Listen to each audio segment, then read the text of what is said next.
Welcome to Bold Moves Radio. The show is Prudent Woman with myself. I am RHULANI BALOYI, as we always come through to you every Sunday at 4 o'clock up until 5 o'clock. We'll be with you. We are having a conversation. As Prudent Woman, we say we spark conversations. So today in our show, we are hosting Luleka Radebe.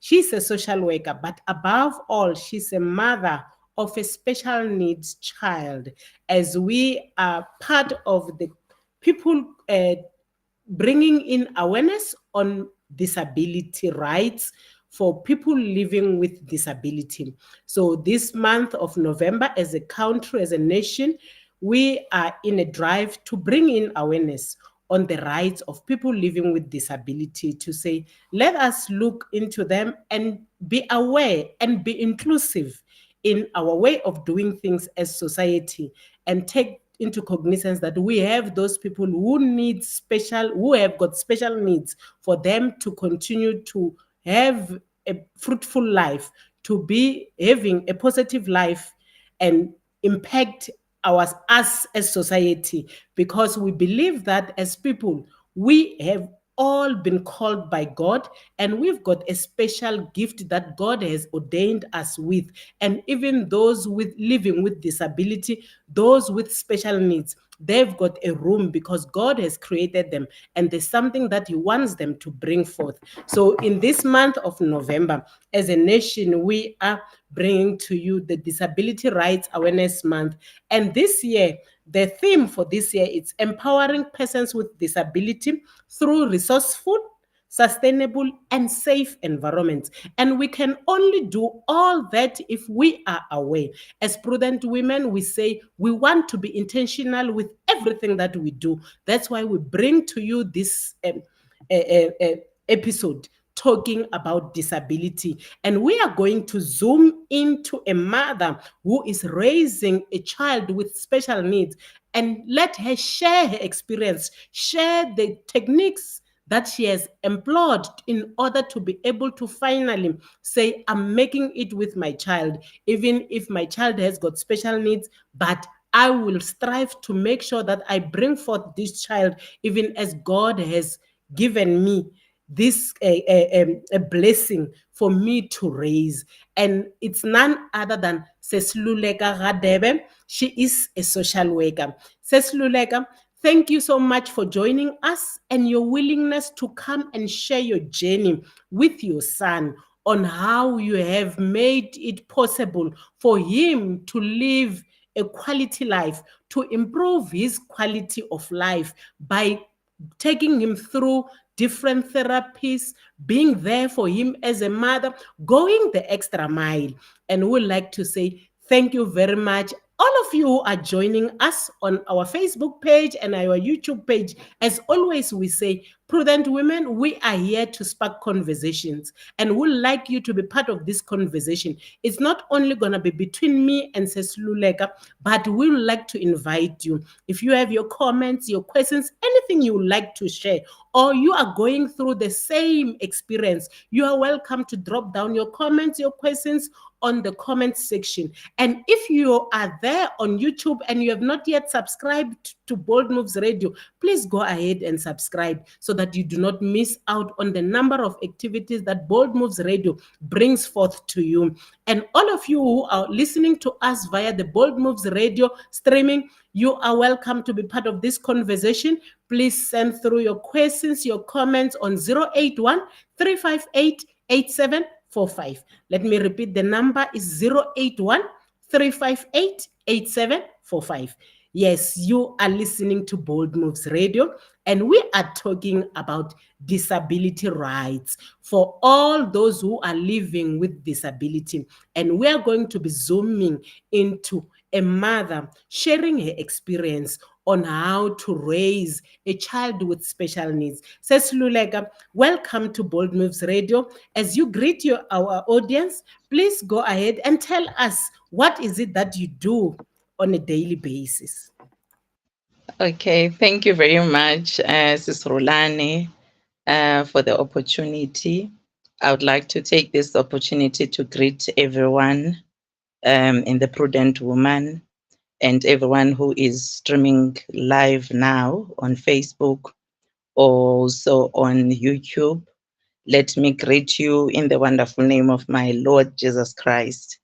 Um, as you were unpacking our conversation in terms of the disability, it's something that is very close to my heart.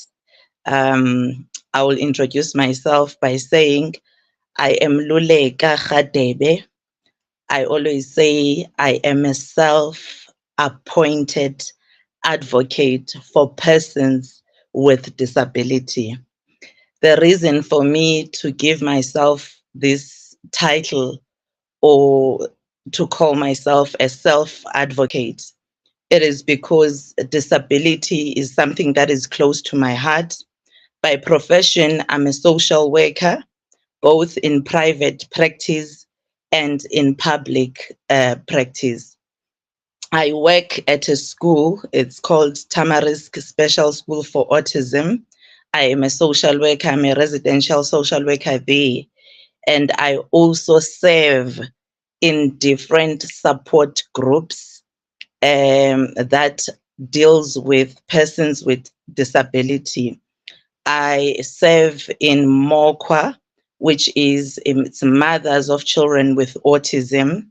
I serve at Umpanda. It is that one is based in the Eastern Cape. We've got a parent support group also under Umpanda. I also serve at IKASI Autism Support Group, which is based in Pretoria. I also serve at Luleka Lusizo Fago Foundation. That is an NGO that we started with my colleagues within the disability sector as we advocate and create awareness, not only in November, because it's a disability month, but disability, it is 365 days. Awareness, it is every day. Inclusion, it is every day. So that is what I do. I do have a private practice. I do see clients on private practice, but I also see clients on public. For example, if there is a mother who is struggling in terms of diagnosis or trying to find a school, or a mother that needs or a parent that needs to be linked with any resource, then I am able to assist. The other organization that I forgot to mention that I also support, it is Inam Foundation, which is also a center that was started by a mom who is also a self-advocate person that is advocating for persons living with disability. So that is what I do. Disability is very broad, Sis RHULANI, because when we speak about disability, there are different types of disability that are out there.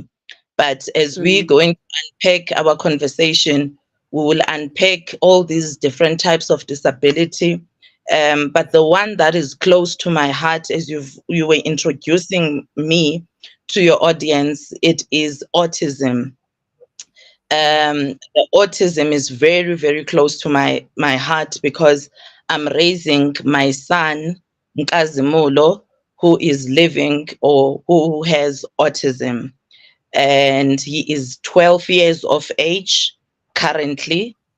mm, It has not been an easy journey, but I will take you through on all the steps from conceiving a child to giving birth to diagnosis to coping with the diagnosis and to mm, learning to accept the diagnosis. It is not an easy journey. There is a say or a quote that is very common within autism community. It says autism doesn't come with a manual. but it comes with a parent that is striving to love and accept their children for who they are. Thank you so much, Luleka. I think our audience, as you introduced yourself, can now attest that indeed you are an advocate for people living with disability. And we appreciate people like yourselves because, as you say, it's not simple, it is not easy. It is quite a journey, and one has to rise up to the call. And when I was having a discussion with you, I loved what you said, to say you, as an advocate, it's because you realize that you need to rise up to the occasion, and your situation can never be the same with the other person, but you trust in God. You believe that God cannot give you something that is beyond you. He's got a calling for your life. And when I read your bio, all that I saw was exactly that. Someone who is equal to the task that God has given to him. Of course, it's not simple, it's a challenge, but we appreciate that you took that space. Without people like yourselves, these people will not have a voice, but they need us, people like you and I, to rise up and help them to have the voice that they need to have, because they are equally human beings. They need a good quality of life. They need to be included either in the economy, in social, all areas of life. They need to be included. And as I say that, says Luleka, I will want us, as we're saying, we're bringing in awareness and we are educating each other around this sensitive issue, to for you to take us through something that is very important. When we talk about including them, it starts with how we refer to them, you know which will be the best way for us to refer to people living with disability, which is the most acceptable way according to how they want us to refer to them. Okay. Um, Let me say this. Before the disability, there is a human being. So it's the person, then it's the disability. If we can contentize ourselves by understanding that this is a human being first, and there is a disability. For example, if we talk about um, different types of disability, if we're talking about hearing impairment, if we talk about intellectual disability, we say, instead of, I'm going to give you maybe examples on how to address the person, instead of you, Sis RHULANI, saying that she has or she is blind, you say she has a visual impairment, meaning it's part of who this person is. Being visually impaired does not describe who you are, but it's part of what you have. So it is a person first. So society, for example, you'll find with most common disability, a person that is in a wheelchair, they say, when they refer to that person, they say this person is confined in a wheelchair. Whereas that if you address this person, you say it is a person using a wheelchair. Can you see the difference between the two statements on how you refer to the person? You refer to the person as the human being, then the disability that they are living with. Okay. Um, Same as with autism, it is a person with autism. You don't say it's a disabled person. In the era that we come from, I'm going to refer in my ethnicity. I am a Xhosa speaking person. and in my language, how disability is described in a discriminatory way that offends the persons living with disability or with disability. I will use the common words that are being used. For example, if we are speaking about someone who's got intellectual disability, they they Mm, call them, I'm going to address it in isiXhosa. When I mm, grew up, they were called odomdom. They were yeah. called izidalwa, which is when they say isidalwa, even if you've got a physical disability, something like a CP, they were called izilima, they were called uhakahaka. They will Mm, say awuphelelanga enhloko, azithi mzala. But for a person that who can't talk, who can't communicate, in terms of talking, but nasi smumu. So those are the words that we are trying to educate our society today, because inclusion comes when we include the children within our classes, when we include them in our everyday lives without discriminating them. So those mm, are the mm, common words. I know in like even isiSotho or isiTswana, they would say siqhwaga.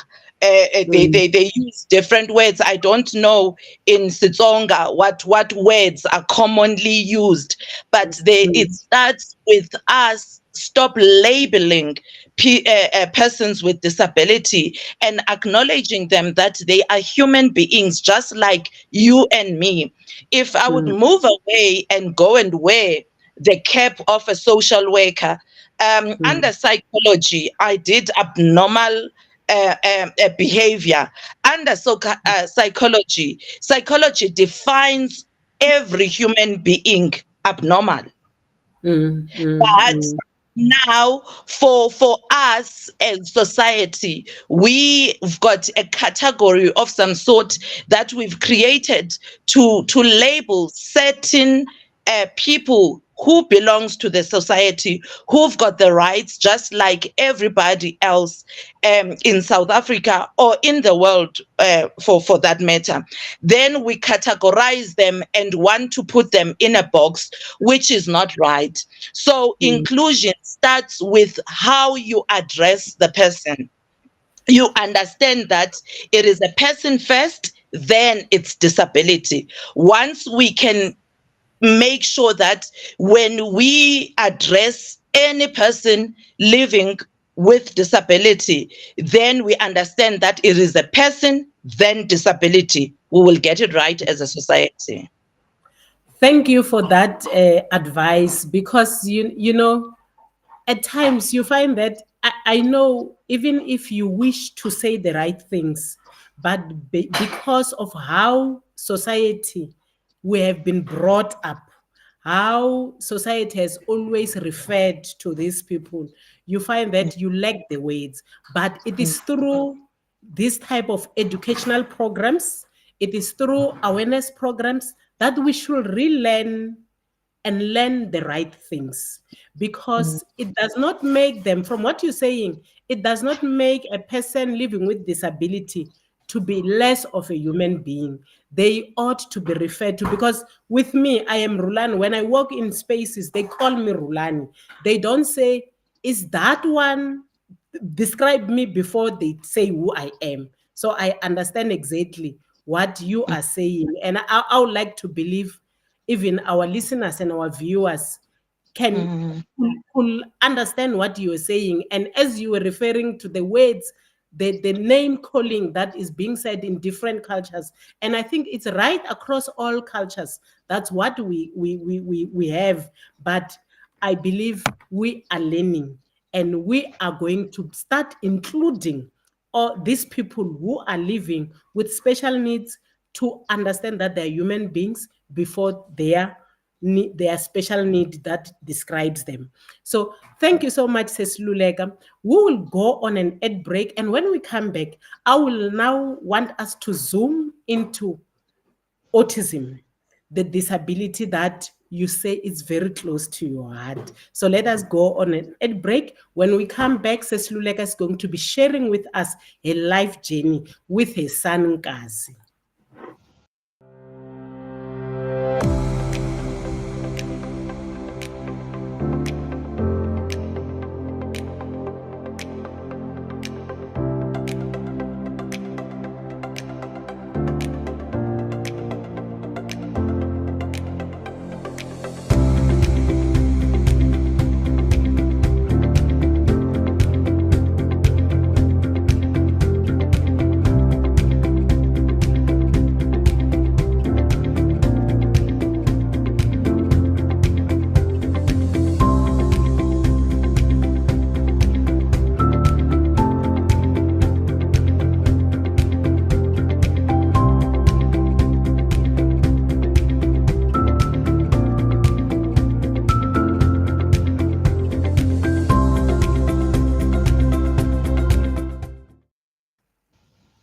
You are listening to Bold Moves Radio. The show is Prudent Woman with myself. I am RHULANI BALOYI. We come to you every Sunday from 4 o'clock up until 5 o'clock. Today, we are having a conversation with Sis Luleka Radebe.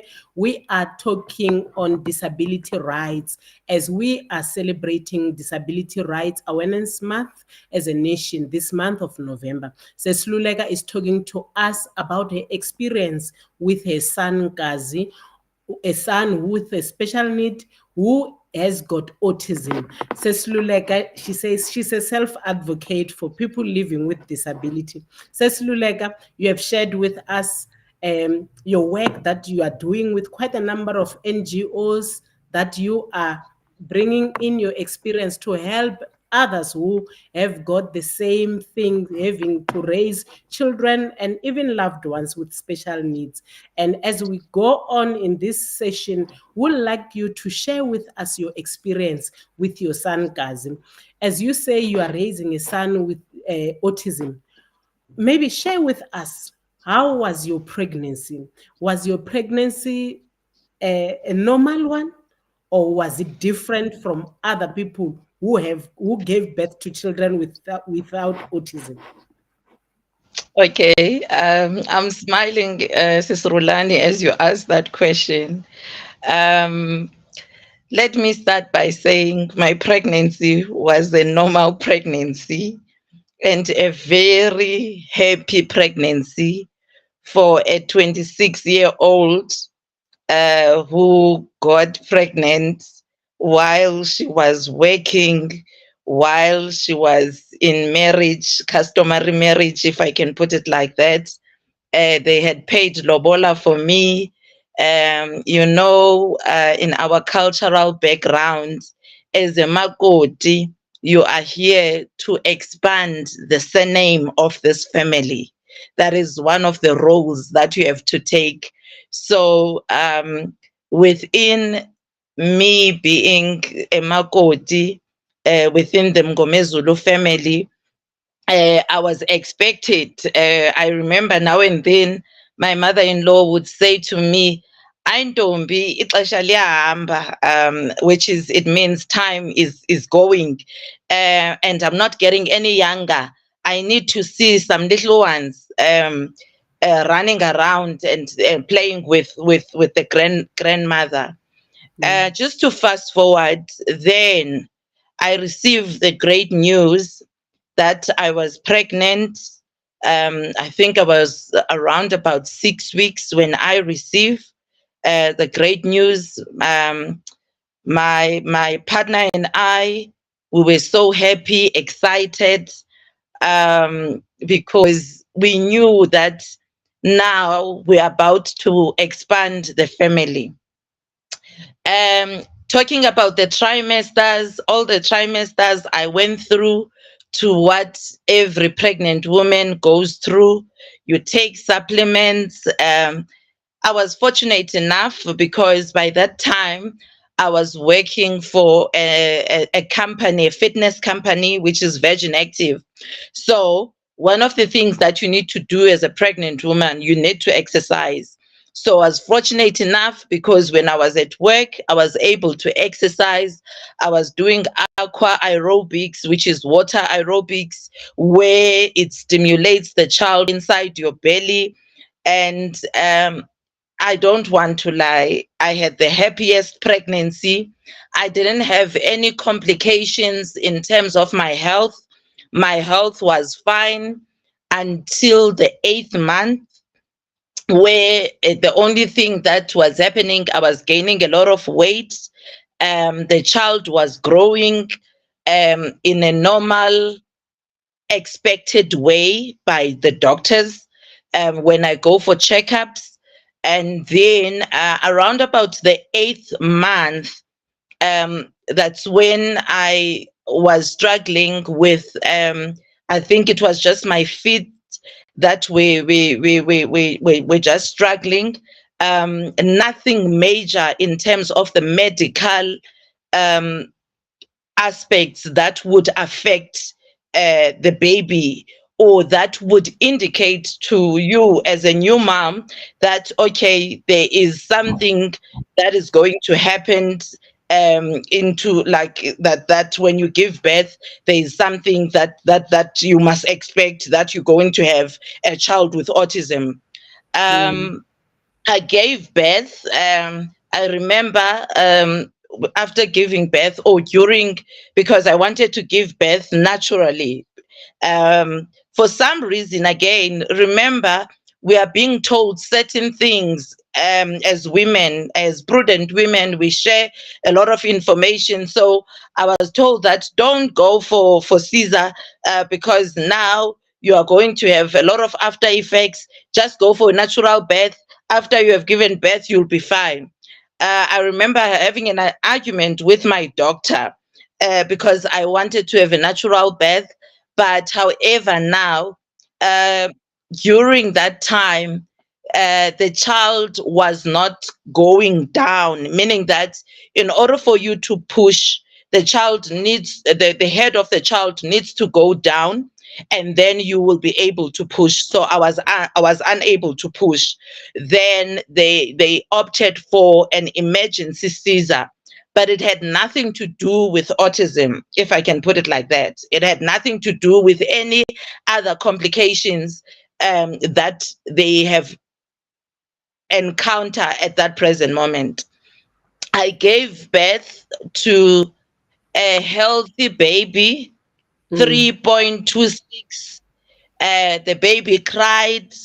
The baby, I'm trying to tick all the checks that are Yes. happening in labor ward. The, Mm. the the baby cried. The baby was 3.26. He was 57 centimeter tall. Mm. He was healthy.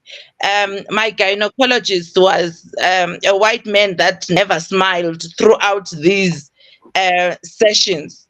For the Mm. first time during that day, it was the 20th of February 2011, I saw my gynecologist smiling because now he was introducing me to my king, which is King Gazi, and saying, "Congratulations, mom." We took photos, and also the other doctor that was there with my gynecologist, Dr. Walker, may his soul rest in peace. He was also there, and he was happy. While we were in hospital, I was in the ward. The child I breastfeeded the child, and nothing was out of ordinary that happened. There's what we called umbilical cord, all right. Within day 2, the umbilical cord of my baby um, just dropped without me suffering. If you are a new mom, you would know how it is, how difficult it is to clean just the Mm. umbilical cord. Mm. So it was just a happy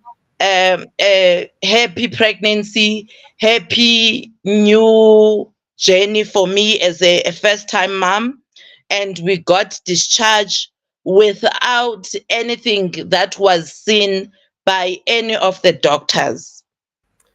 Then, Wow.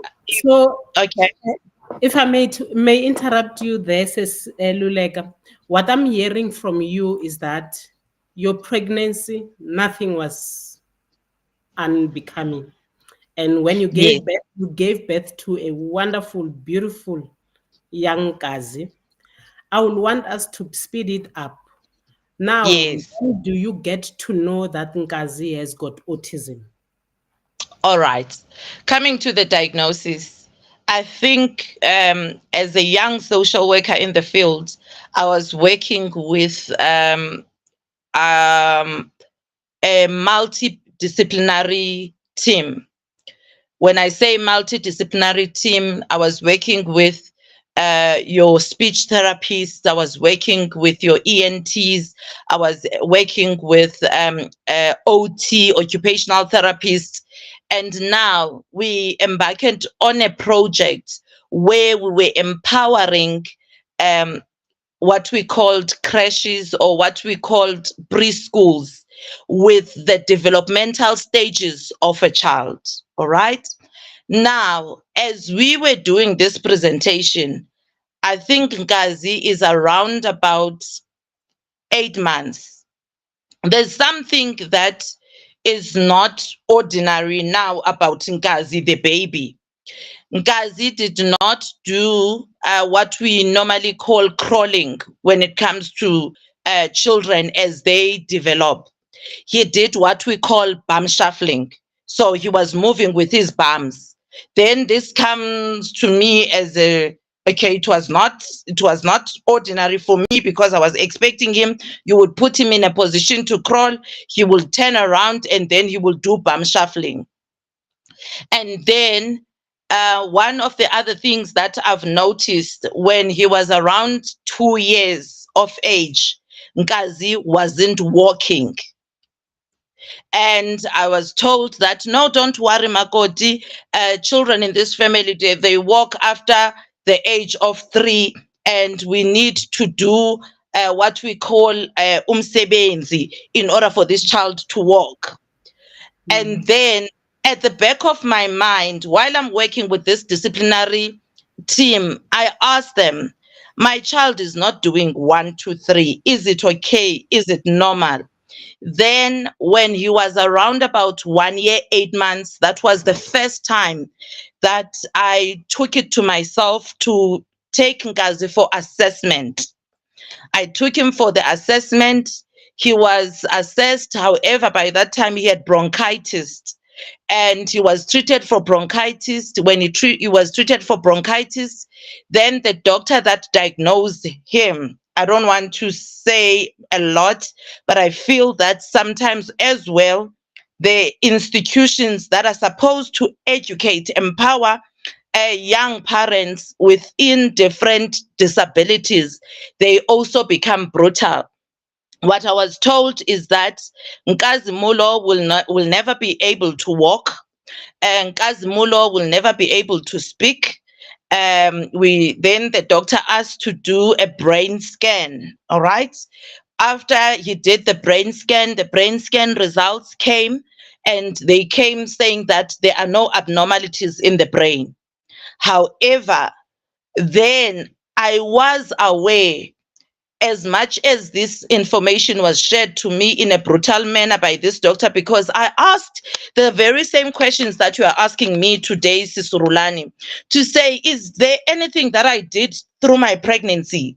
Is there something wrong that I have done? Did I eat anything? Because I wanted answers to say, if you're saying my child is not going to be able to walk, is not going to be able to talk, what do you mean? What have I done wrong? And the doctor said to me, stop being arrogant and ignorant. Just take the information that I'm giving you and then take this child to a special school. Do I know anything about special school? No. Just to fast forward, I would say early intervention. When you see the developmental milestone of the child not going according to the chart that we get from the clinics, that we get from the doctors, please do take your child for assessment so that you can know earlier, because earlier diagnosis is far manageable than late diagnosis. Then that is how Nkazi was diagnosed at 18 months.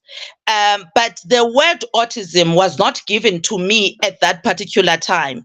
Then it was me now going to ask Google, okay, this child is not doing 1, 2, 3. Then I come across the word autism. Then, after coming across the word autism, I read a lot about autism. And then I got a lady who was an occupational therapist who then explained to me what autism was. Her name was Jessica, and who took Nkazi for stimulation. When I say stimulation now, in order for Nkazi to learn ways of living, Mm, in order for Nkazi now, and in order for me to assist Nkazi, because when you get a diagnosis of a child with autism, there's a lot of therapy that is included. You mm, need your occupational therapist, you need your speech therapist, you need your physio, you need like a multidisciplinary of doctors, and they are very costly. mm, mm, mm, So that is how Nkazi was diagnosed, and that is when I started the journey. Because by then he was not even he was still staying with a helper at home. mm, Then the first thing that I was advised in as part of therapy and stimulation for him was mm, register the child into a ECD center so that he can be able to socialize with other children, so that he can be able to learn what other children of his age are doing. And by then, if I say Nkazi was 18 months, when you get a diagnosis of a child, you get the years that we count in terms of birth, but you get psychological assessment. okay. Nkazi was 18 months, but Nkazi was operating on a 3 to 6.5 months baby. Mm, mm. Thank you so much, Sis Luleka. You know, as you share your story, you saying it's very important to early diagnose, because then the intervention starts at the right time, and also you are able to start understanding what are you dealing with. And this is what we always say in Prudent Woman, to say we need to know all these things, educate ourselves so that we take intentional decisions. If you are saying, I'm waiting for my child, if they say, no, all the children walk at 2 years, you should be waiting intentionally, understanding what you are waiting for. And, would like to say thank you for sharing your life story with us. And as we continue with the conversation, I would like to ask you something. I know it may be personal, but it's something that as society, we always have it in us, more especially as people of color. When a woman has given birth to a special needs child or a child with certain impairments, we are quick to say it's a taboo. This child cannot continue in the family. And if it's us in the Christian fraternity, we say maybe she has committed sin. That's why she has such a child. So there's quite a number of myths that come along with a person who has got a child with impairment. How did you deal with such myths and how did you overcome them? It was not easy. I think I've indicated that my mother-in-law had believed in a heart of hearts that if we conduct a ritual, then the child would be fine. And also now here I am as a Christian, and a strong believer from God who's saying that a child is a blessing from God. And yet now my child, because one other thing before we unpack the myth that you go through, it's a grieving process. When you're pregnant, you start saying that you talk to your child and say, this is a doctor, this is a president, this is you fantasize all the things that you're going to do with your child. And now, while I was undergoing through the myth within Christianity, and me felt that I'm being tested as a Christian woman who strongly believe in God, that probably these myths, because at some stage when you are under a lot of psychological stress, you tend to believe what is being said. um for example, they will say you are cursed, they will say you have committed a sin, they will say you are not praying enough, woman of God. You need to take I remember one of my supervisors once said to me, woman of God, you're not praying enough. That if you can pray enough, this I'm going to say this and put it in inverted commas. It's not being even named to say what it is. We're referring to autism now. This thing that your son has can go away. I Even today, I get people who will tell me that you can go to somewhere. They will only give you water. We understand that you don't want traditional things, but this can be healed. Those are the difficulties that you find yourself faced with. And believe you me, when you have a child that is diagnosed with autism, there's a lot of desperation that comes with.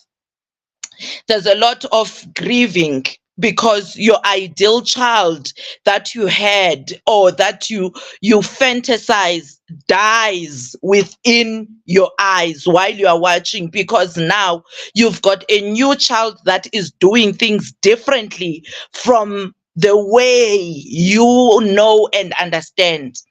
I remember at where I fellowship, when we started, my child, when he first comes into a new territory, which is a sensory thing for him, he would want to test the room by making sure that he doesn't sit down, he goes up and down in an way that will irritate you. And one of the moms would come to me and say, Mama ka stouter, yithi ku stouter ahlale phansi, meaning that let your son be well behaved. Your son is not well behaved. And there's one thing that we don't understand as people of faith. We what we say with our mouth, it is very powerful. Now you are calling my child stouter. Tomorrow, I even rejected what this mama was saying. To say, Mama, his name is Nkazimulo, and he's living with autism. And what autism has taught me, it has taught me patience. When you've got a child with autism, you will have patience. You will be patient to the core, because they do things their way, not your way. So overcoming this myth, one thing that I did was not to get offended but what I'm being told, but taking it as an opportunity to say, this mom, I may not take this personal. Maybe he's not aware about autism. Let me educate this fellow mom about autism. Let me educate my supervisor who called this thing and did a presentation at work. I'm talking about professional social workers who did not know what is autism. Sometimes around the myth, I'll be called by a colleague to say, Yini lente nonkazi. I've got a client that enalento enonkazi, meaning that I've got a client that has got a child with autism. So it starts with us as advocate people, that we need to learn about different diagnoses. We need to take ownership by making sure that we know that it's not a thing, but it's got a name, it's a diagnosis, it's autism. Mm. Thank you so much, Sis Luleka. You know, as you continue to share your story, what I'm getting from you, it's you are a positive mother. Even when negative statements are said or mentioned to you, you became positive by saying, let me educate these people to understand what is autism. I see one of the viewers here saying, maybe if you can share just in a sentence what the characteristics of a person with autism. I realized that we did not zoom into what autism is, but Yes. yeah. So if you can just share in a line, what what is it that a person with autism will display? Okay. Autism, it's a neuro developmental disorder. It affects mostly the brain. It is a developmental delay. It affects the communication and interaction, behavior, and learning. It affects your social interaction. You get different levels of autism. All right. There is, we call them high support, we call them low support, and we call them middle support. When I say high support, with a child who is high support, this child needs to be assisted with almost everything on their day-to-day functioning, with how they conduct themselves, with dressing up, with eating, with for example, today I saw that it is the 5th of November. Now, with Ngazi, as it is the 5th of November, I like to bring it to my situation. I'm trying to tell him that when I grew up, we used to celebrate 5th of November as a Guy Fawkes Day. He did not get and understand what I was saying. I tried to put it in terms of that we would dress up in this way and do this.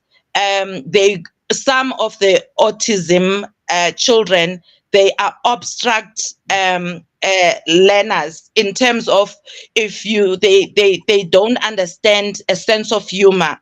Some of Mm, them, they can't communicate, they can't speak, mm, but there are levels of communication that are available to them. In Gazi's case, Gazi was non-verbal until the age of 7. So mm, he was not talking until he was 7. He was pointing. I would have to figure it out. What is it this child is looking for? Some of mm, them, they scream. You'll find them that they close their ears and scream. It's a sensory thing, that the noise that someone can handle, they cannot handle that noise. mm, You will find them that in places that has got a lot of people, then it becomes a trigger for them. If you take them to church, then they cry because now they are overwhelmed by the lot of people that you see in church. One other doctor said in my summary, explaining autism, mm, he said, imagine that you were in a foreign, noisy, crowded city at night, and you mm, don't understand any language that is spoken, mm, and no one is recognizing what you are trying to say to them. No mm, one is understanding how you are trying to express yourself. That is how children with autism feel in different situations, whether they are at school, whether they are in the hospital. Um, in different facilities, even in our homes. Some of them, they get fascinated by the very same noise. If you will go into the autism community, there is what they do. For example, if they break something, when they break something, that whasha sound, it gives them what we call, sometimes they do what we call stimming. When Okay. they steam, it's them. When Kazi steams, he repeats the same thing over and over again. He would ask you one question 10 million times. I'm not exaggerating. He will Mm, ask you because he needs a surety. He will ask you, are we going to church? You yeah. said, yes, we are going to church. He comes back, are we going to church? Are we going to Mm, church? It is a very stressful environment for mm, you as a parent, and also for you as a child. mm, So in a nutshell, autism, that is what it affects: social communication, it affects social interaction, it also affects their social imagination. mm. So now we Yes, know as prudent women that when we see children who are having autism, we should understand that for us to improve their quality of life is at that moment when you're interacting with them to be patient, because as yes, Sesluleka says that they need assurance.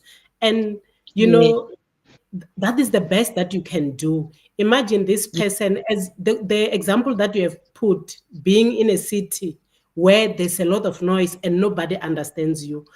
That can make you panic, whether you are a child or you are an adult.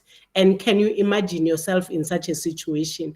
And for us to be inclusive with these people, let us be yes, patient. It will not kill us, but it will do a yes, whole lot of good by improving their quality of life. I see time is yes, not on our side. I would like us to yes, just take one ad break as we go down to wrapping up, says Luleka. When we come yes, back, I will want us to wrap up by you telling us, as prudent women, how we can assist parents who are raising children with autism.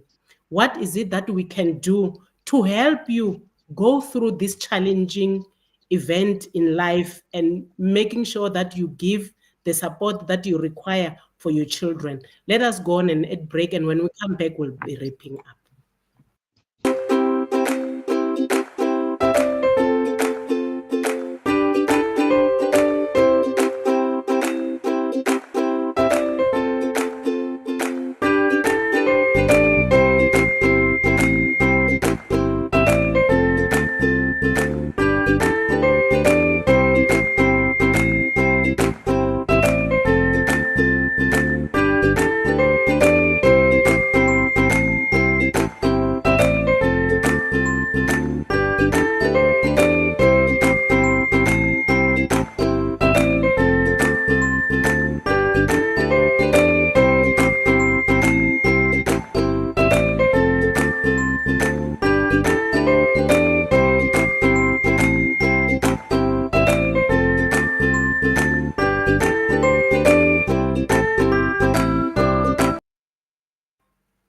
You are listening to Bold Moves Radio. The show is Prudent Woman with myself. I'm RHULANI BALOYI. I am your host.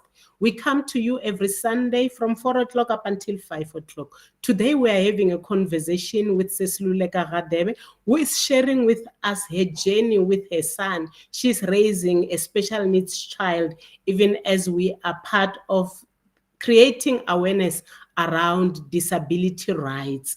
And I see here, says Luleka, the prudent women are appreciating so much you having shared your story, saying this just makes me realize that sometimes we ignorantly say things.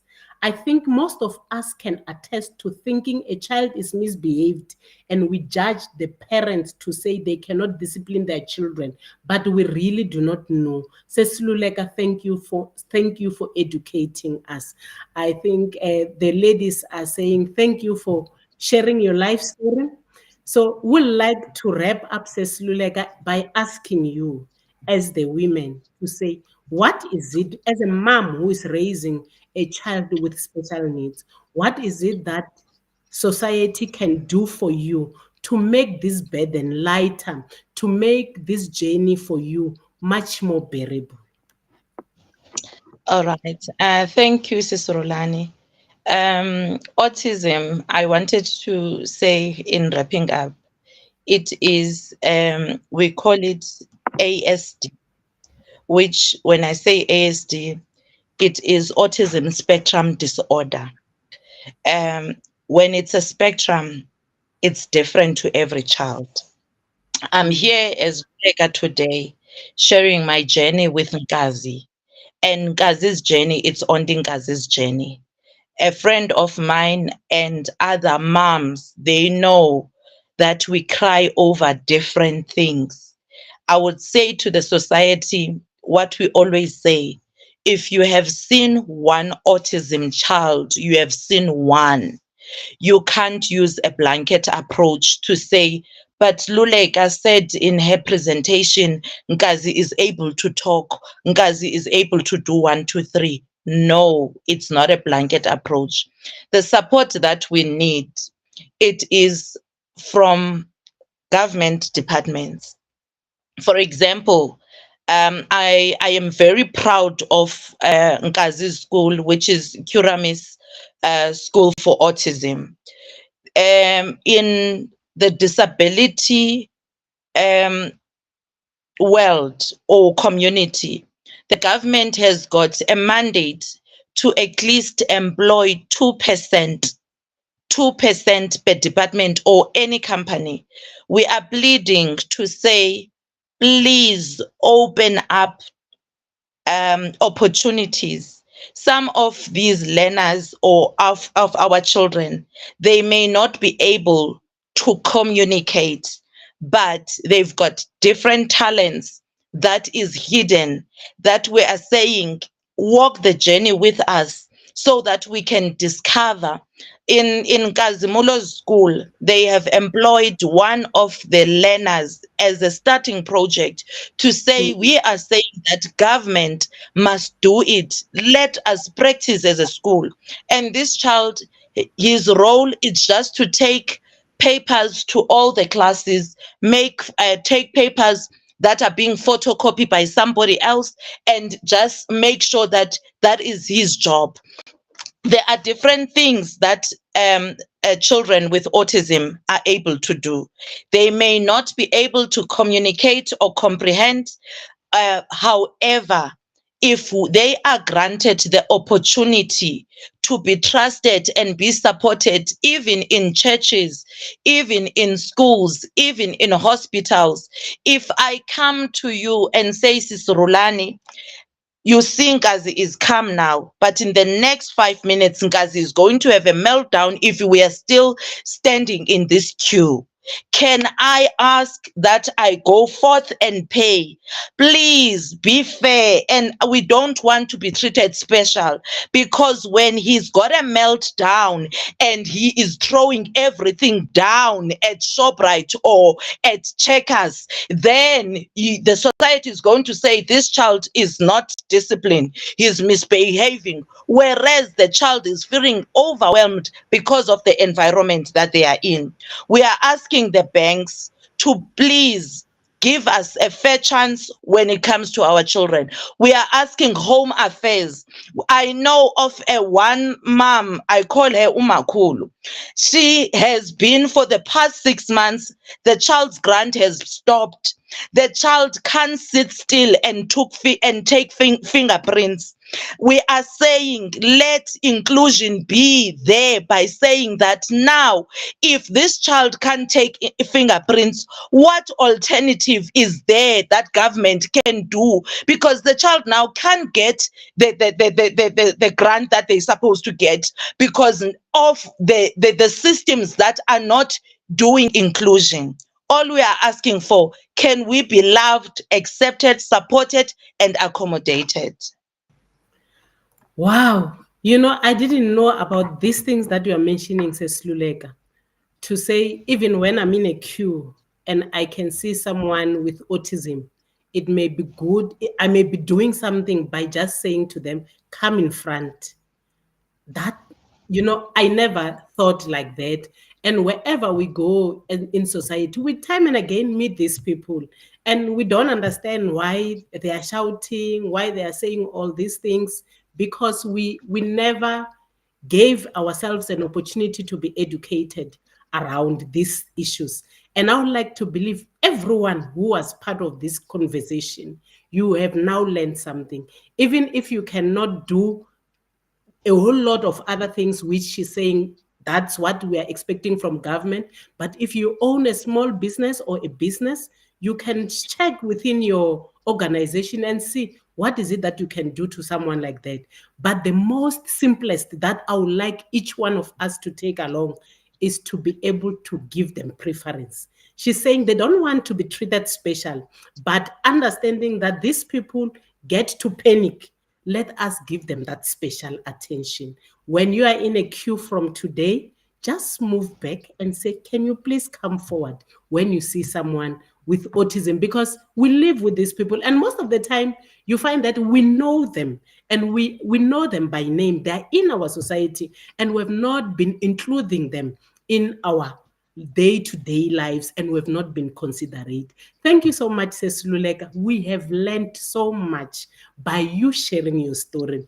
As we draw close to the end, as you bid farewell to our listeners and our viewers, I just want to invite you, if there's that woman listening to us here, the things that you have done for your son, Kazi, we see him now, he speaks at 7 years.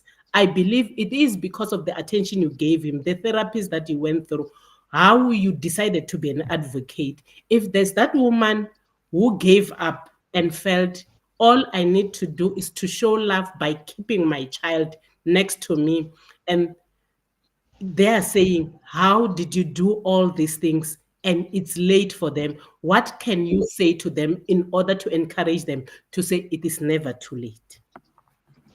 It is never too late to a parent that is feeling ashamed of raising a child with disability or autism.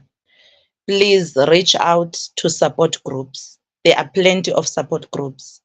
There is MOQA, it is mothers of children with autism. You get to live with your sisters. You get to live with the people that understand your day to day.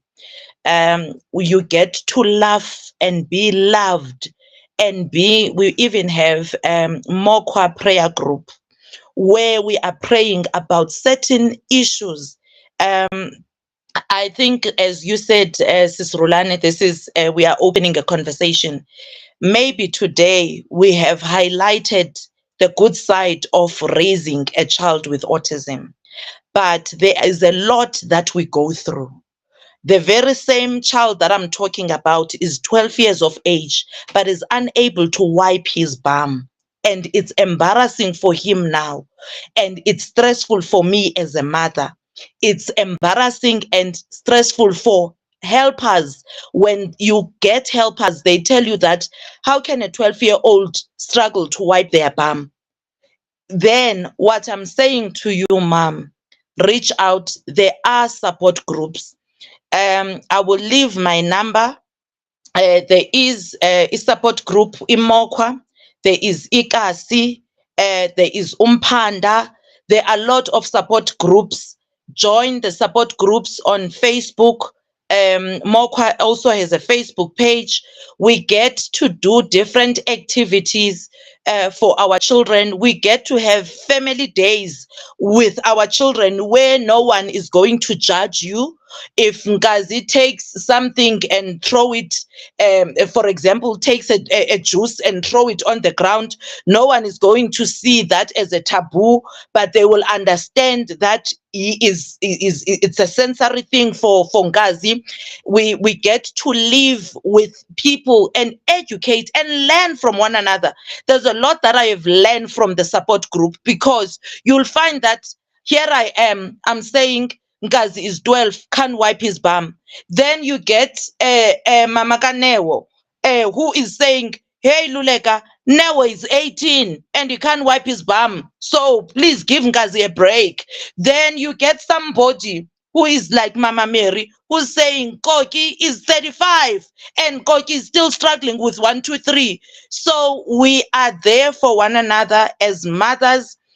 There is also FOQA, which is fathers of children with autism. So there are different organizations. There's Autism South Africa, which is also an NGO where they provide training and understanding of how to deal and do self-care.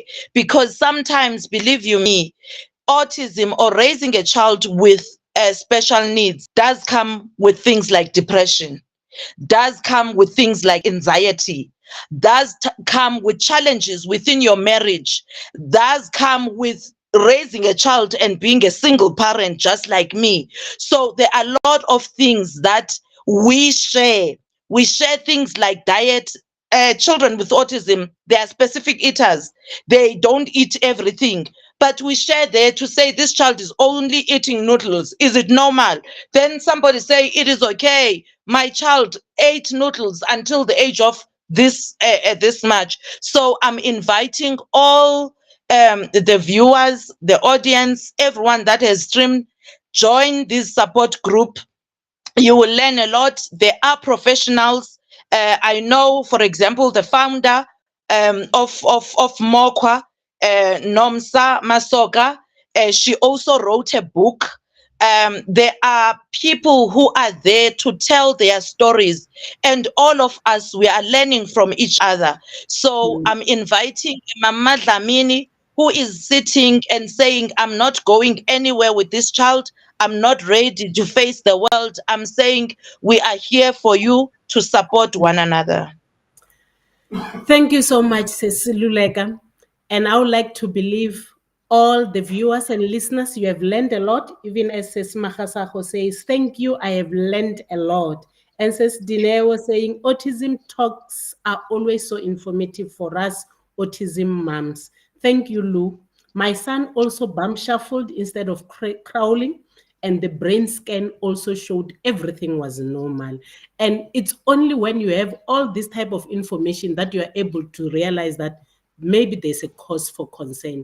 You need to do something in order to help your child. Thank you so much, Sis Luleka. I trust that we have learned, I have learned, as I said, the most important thing, the simplest one that I'm taking along, I will always look at that cue and make sure that I give them preference. And even if it's not just the cue, I will always extend my hand to make sure that they feel included. And we have learned it's the person with the disability. That's how we refer to them. It's not dom, but it's RHULANI, No, the one who no. is visually impaired. It's Yeah, RHULANI, the one who, cannot walk like I do, but uses a wheelchair. Thank you so much, yeah. Sister Rebecca. We have learned so much as prudent women. Let us go all out and research on other disabilities. Of course, prudent women, we only have an hour. In a month, we only have maybe 4 sessions, and we're not able to talk on all the different disabilities. But as we say, it's Disability Month, Rights Awareness Month. Let us go out and educate ourselves. Let it be in you to say, I want to improve quality of life for the next person who's next to me, than for me to be ignorant and cause pain for the next person where I will have done better. Thank you for joining us, and all of you who has been with us, we are with you every Sunday from 4 o'clock up until 5 o'clock. And of course, Bold Moves Radio at 5:30 this afternoon. We have our favorite pastor, Pastor Frida Matebula. She will be here on the Living Word Outreach Program. And on Tuesday, we've got the African Experience.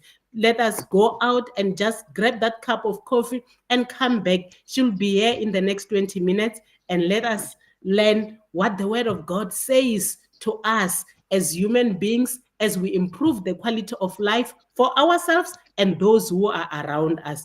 And I would like to say thank you to the technical team, DJ Messi, and of course, our executive producer, Pastor Strike Mangani. Thank you so much for for the platform. As women, we are getting empowered, and we shall take prudent decisions, decisions which are informed, which have got information before we embark on such decisions, because ours is to improve the quality of life for our loved ones. In those words, I would like to say, have a blessed afternoon as you wait for Pastor Frida Matebula.